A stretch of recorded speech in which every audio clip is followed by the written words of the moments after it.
Tawagin niyo na lamang po ako sa pangalang Alex na mula sa probinsya ng Quezon. At gusto kong ibahagi sa inyo ang aking personal na karanasan. Nasa mahigit 30 anyos ako noon, nanatiling walang nobya.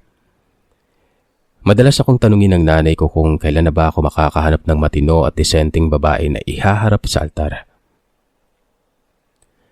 Init na siya. Gusto na niyang magkaapo sa akin. Napangiti ako at sinabi ko na lamang sa kanya na sa tamang panahon na ako mag-aasawa. Kahit alam ko naman na nagsisinungaling lamang ako. Hindi na ako nakikipag-date ng halos ilang buwan dulot ng kawalan ng gana at tambak sa trabaho. Nakalimutan ko na maging binata at makapagliwaliw sa buhay. Lahat ng mga kaibigan ko ay nagsipag-asawa at may pamilya na. Ako na lamang ang naiwang binata noon. Kaya naman sumubok ako makipag-highball. Naghanap ako ng mga kung ano-anong application. Nagpapatulong na rin ako sa mga kaibigan ko na merong access sa iba't ibang komunikasyon para makahanap ng mga makakadate na babae. Isang gabi, nagsuot ako ng magarang shirt at pants. Nag-ahit ako ng bigote at balbas at halos ipinampaligo ko ng aking pabango bago ako lumabas ng bahay. Nagmukha akong binata na excited at bago pa lamang makakaharap ng babae noon. Nagtungo ako sa loob ng bar at huminga ng malalim. Pagkatapos ay nilakasan ang loob ko. Nagkita kami ng naturang magandang babae na nakilala ko noon. At nalaman ko na nasa 21 taong gulang pa lamang siya. Sobrang bata sa akin at medyo liberated, magaslaw, at talagang malandi. Kaya na-turn off ako sa kanya at sa kasunod na araw ay hindi na ako sumagot sa mga tawag o text niya. Ang kasunod ko na nakadate ay inireto sa akin ng trabaho ko. Hindi naman ako nasiyahan dahil sobrang laki naman ng age gap namin. Nasa 40 anyos na siya. Medyo malaki ang katandaan sa akin samantalang ika-4 ko naman na eyeball ay medyo mataba at may kapansanan. Kaya talagang sumuko na ako sa pagkikipagkilala sa mga babae. Sana po ay huwag akong i-bash ng mga listeners nyo. Gawa ng syempre naghahanap lang din ako ng masasabi kong makakasama ko habang buhay, di ba? Hanggang sa nawala na ako ng ganang maghanap ng babaeng magpapatibok ng puso ko. Pero dumating ang isang araw na may nakilala akong babae na hindi ko inaasahan. Halos matulala ako at hindi ako makapagsalita nang magkita kami sa mall. Napagtanto ko na siyang pinakamagandang babae sa lahat ng mga naka-eyeball ko. Nagtataglay siya ng mahaba at makintab na itim na kulay ng buhok. Malinaw at mapupungay na mga mata at kaakit-akit ng ngiti. Nakakaaliw ang kanyang paghagikik at talagang nakakataba ng puso. Sa unang pagkakataon ay naramdaman ko na mukhang compatible kami para sa isa't isa. Marami kaming pagkakatulad sa aming mga libangan, interes. Kaya naisip ko na marahil siya na ang babaeng para sa akin. Tawagin na lamang natin siya sa pangalang Sally. Nasa 30 taong gulang na at isa na ring lisensyadong nurse pero walang trabaho. Nanatili siyang dalaga at buhat siya sa probinsya sa Visayas. Nagkaroon kami ng pagkakaunawaan at talagang mabilis siyang pinaboran ng aking pamilya. Kahit na hindi ganun karami ang nalalaman namin tungkol sa kanya. Mukha naman umano siyang mabait at maalaga kaya naman gustong-gusto siya ng aking mga magulang para sa akin. Ibang saya at sigla ang ibinibigay niya sa akin kaya naman mabilis akong nahulog at agad akong nagtiwala sa kanya. Niligawan ko siya at talagang nagpursige ako sa abot ng aking makakaya. Halos maubos na rin ang naipon kong pera sa kinabibili ng mga kung ano-anong material na bagay para lamang ma-impress ko siya. At hindi nagtagal, naging magkasintahan kami. Lubos na ikinatuwa yun ng aking pamilya dahil sa wakas ay nakahanap na umano ako ng babaeng pwede kong iharap sa dambana. Napatawan na lamang ako dahil masyadong malawak ang kanilang pag-iisip at nalaman na nila kaagad ang aking magiging kapalaran. Wala pa sa isip ko ang magpakasal dahil bago pa lamang kami sa relasyon at kinakailangan pa rin naming makilala ang isa't isa. Madalas kaming nagde-date at nagkakasama dahil legal na rin kami sa aking mga magulang. Hindi ko palang nakikilala ang pamilya niya dahil nga naninirahan umano ang mga ito sa probinsya at abala sila sa pagtatrabaho kaya hindi ko rin matsyempohang makausap man lamang sa telepono. Hindi naman na ako nangulit dahil sa tingin ko ay talagang abala ang mga magulang niya sa pagtatrabaho. Pero nabanggit naman niya sa akin na boto ang pamilya niya sa akin na talagang lubos kong ikinatuwa. Madalas akong bumibisita sa mismong sariling bahay niya pero nagtataka ako dahil hindi niya ako pinapayagang magtungo sa ilalim na bahagi ng basement. Parati siyang maraming dahilan na sa tuwing nagtatanong ako sa kanya. Kung minsan, napapaghinalaan ko na siya na masama.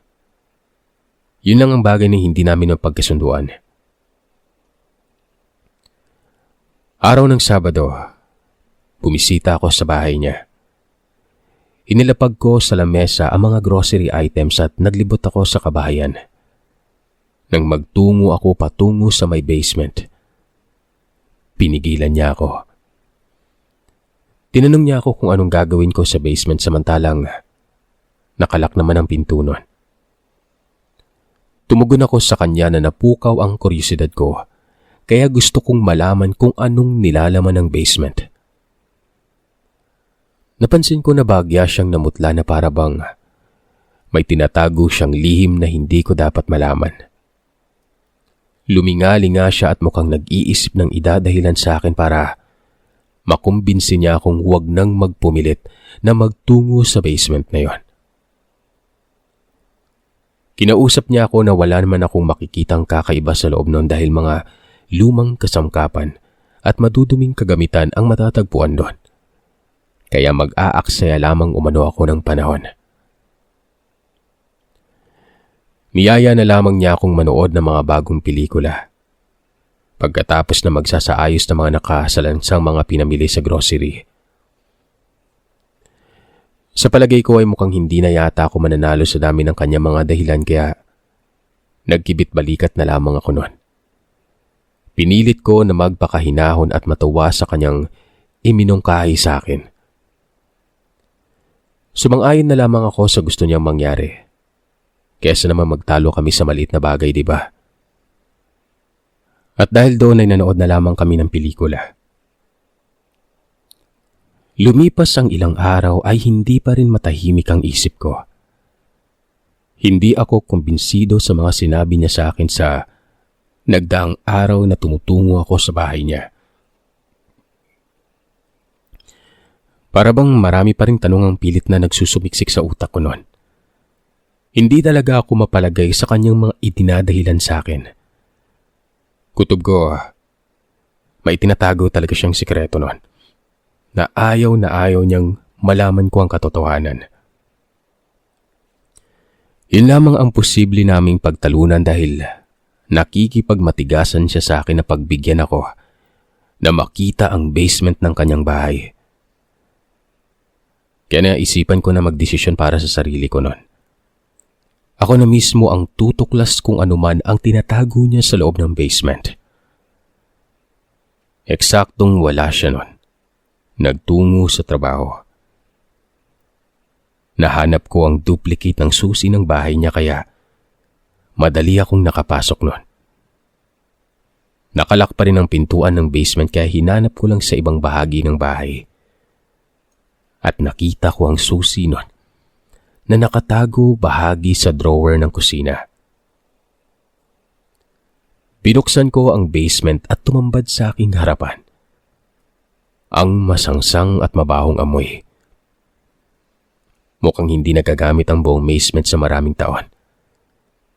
Karamihan ng mga kagamitan doon, nababalot na ng dumi at alikabok.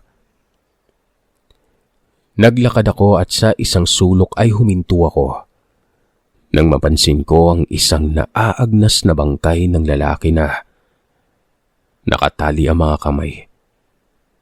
Nakabigkis sa kanyang leeg ang sarili niyang bitukang inuudnon. Kamuntikan na akong mapasuka at napansin ko pa sa isang tabi ang nakapalibot na mga bungo at kalansay ng tao. Lalong nanindig ang mga balahibo ko nang matagpuan ko sa isang bukas na kahon ang lumang video recorder at ilang CD at DVD sa loob. Napukaw ang aking atensyon sa naturang kahon kaya kinuha ko ang video recorder, gayon din ang CD at DVD na yon. Pagkatapos ay dumiretso ako sa labas ng basement. Nang makarating ako sa may sala ay sinubukan ko na buksan ang video recorder. Nabuhay ito, kaya lang ay malapit na ring maubusan ng baterya. Nung una ay medyo malabo ang nakita ko sa video. Pero nagulantang ako dahil may nakita akong lalaking nakatali sa isang malaking punong kahoy. Nasa gitna siya ng kagubatan at magdadapit hapon nun.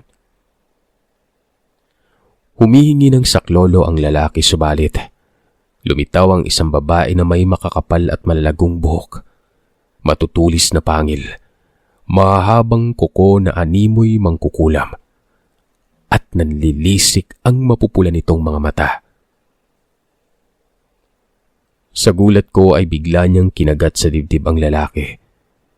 Pagkatapos ay pinagkakalmot at binutas ang tiyan nito hanggang sa lumabas ang sumisirit nitong dugo. Kasabay na lumitaw ang mahabang bituka at iba pang laman loob nun. Hindi pa nasiyahan ng babae. Binutas din niya ang malulusog na dibdib ng lalaki at dinukot niya ang puso nito. Pagkatapos ay pinagkakagat at kinain. Humarap ang babaeng napupuno ng dugo ang buong bibig. Nakilala ko siya. Nanginginig na ang aking mga namamawis na kamay nang biglang namatay ang video recorder. Sumirkulo sa isip ko na aswang ang naturang babaeng yon. Nanlamig ako nang may narinig akong tinig sa aking likuran. Nangusap ang aking kasintahan na nalaman ko na pala ang kanyang lihim. Lumingon ako at nakita ko ang aking nobya na nakatayo mula sa may pinto nun. Nakasuot siya ng plain na t-shirt, nakamaong. Medyo namumula at nanlilisik na ang kanyang mga mata. Nagimbal ako. Maggagabi na rin pala nun. Hindi ko malaman kung paano ko siya kakausapin pero umatras ako sa paghakbang nun. Nakakatiyak ako na hindi siya ang aking nobya, kundi aswang na pumapatay at kumakain ng laman loob ng tao. Kaya nagkaroon ako ng lakas na tumakbo palayo pero mabilis siyang kumilos nun. Tinakbo niya ang direksyon at parehas kaming bumagsak sa sahig pero nahagip ko ang porselana at mabilis ko na inihampas sa ulo niya. Kaya hindi siya kaagad nakakilos. Tumayo ako at pinakiramdaman ko siya. At napansin ko na kaagad siyang nakabawi nun. Galit na galit siyang bumangon at nahagip niya ako bago pa ako makabuelo. Nakiusap ako sa kanya. Dahil alam ko na mahal niya ako at hindi niya na naisin na patayin ako tulad ng ginawa niya sa kanyang mga naging biktima. Pero tila isa siyang halimaw na sabik na kumain ng karne. Hindi niya ako pinakinggan. At mukhang gusto niya akong kainin tulad ng kanyang mga biktima nun. Binulyawan niya ako at pinagdiinan na kasalanan ko ang nangyari. Dagdag pa niya na kung hindi ako nagpumilit na magtungo sa basement ay hindi sana mangyayari sa akin ang mga bagay na kinatatakutan ko. Sinakal niya ako, malakas na tinulak, hanggang sa mapatama ako sa lamesa na may nakapatong na plorera. Sa sobrang lakas ng buwelo ay nabasag ang plorera sa may sahigat, kamuntik na akong madulas at mapatama sa mga pirapersong plorera na yon. Sinikap ko na gumapang palayo sa kanya, hanggang sa tuluyan akong kumaripas sa pagtakbo. Nagtungo ako sa may silid tulugan kung saan pilit niya akong hinahabol. Dali-dali akong nagtungo sa loob ng isang silid tulugan, kung saan dala ko ang aking bag nun. Pero hindi ko kaagad na isarado ang pinto dahil iniharang niya ang kanyang kamay, kaya wala akong ibang pinagpilian kung hindi ipitin ang kamay niya bago siya nanlaban at tuluyang iniwas ang mga kamay. Namamawis ako at talagang natataranta. Inisip ko kung ano ang pangontra sa nilalang. Hanggang sa maalala ko na nanggaling ako sa retreat kung saan binigyan kami ng mga madre at pare ng sagradong tubig at maliit na Biblia. Marunong naman akong magdasal at talagang relihiyoso ang pamilya ko. Kaya naman nag-umpisa akong sumambit ng Santo Rosario.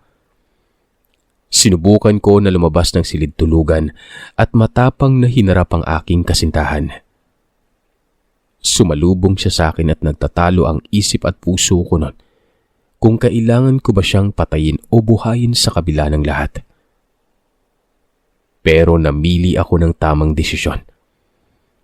Niyakap ko siya. Dinukot ko sa aking bulsa ang sagradong tubig at isinaboy sa kanyang katawan. Tumulo ang mga luha sa aking mga mata. Ipinaramdam ko pa rin sa kanya ang aking pagmamahal. Gusto ko siyang iligtas sa kadiliman.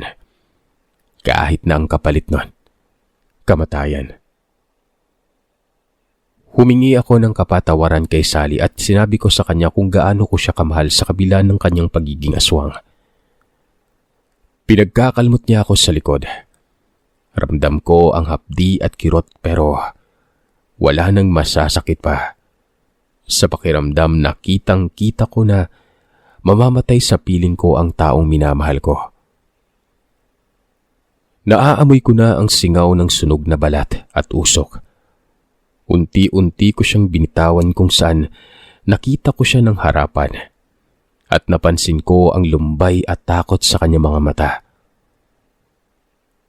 Nagtataglay pa rin siya ng matutulis na mga ipin na talagang nahahabag ako sa kanyang kalagayan. Nagulat ako nang bigla siyang magsalita. Humingi siya ng tawad sa akin sa matagal niyang paglilihim ng kanyang buong pagkatao.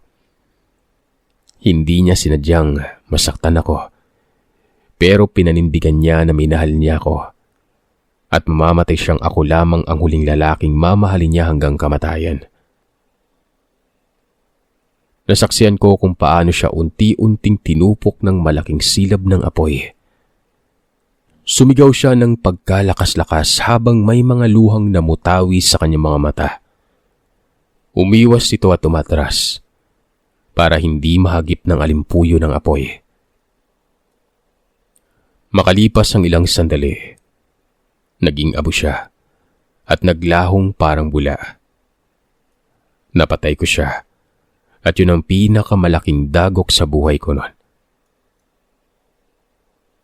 Bumalik ako sa aming bahay at ipinaliwanag ko sa aking mga magulang ang nangyari.